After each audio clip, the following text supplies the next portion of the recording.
ఏండ్ల తరబడి కొట్లాటకు పరిష్కారం ఇచ్చిన తల్లిగా సోనియా గాంధీ గారిని యావత్ భారతదేశం ఈరోజు గుర్తించింది. మేమందరం కూడా తెలంగాణ తల్లిగా సోనియా గాంధీ గారిని ఈరోజు చూస్తున్నాం. అది అసెంబ్లీ సాక్షిగా కేసీఆర్ గారు కూడా మాట్లాడారు.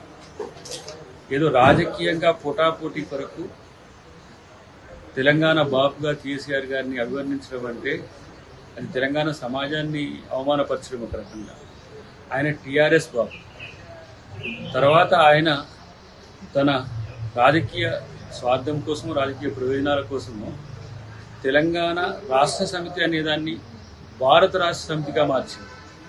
ఆ రోజు తెలుగుదేశం నుంచి తన రాజకీయ అస్తిత్వం కోసం టీఆర్ఎస్ పార్టీ ఏర్పాటు చేసుకొని టీఆర్ఎస్తో తెలంగాణ ముఖ్యమంత్రి అయి తెలంగాణ అయిపోయినాక భారత రాష్ట్రానికి ఆయన ప్రధానమంత్రి కావాలన్నట్టుగా భారత రాష్ట్ర సమితి అని చెప్పి ఇప్పుడు మళ్ళీ తెలంగాణ అని చెప్పి సెంటిమెంట్ రగిల్చడానికి ఏదో ప్రయత్నాలు చేస్తుంది.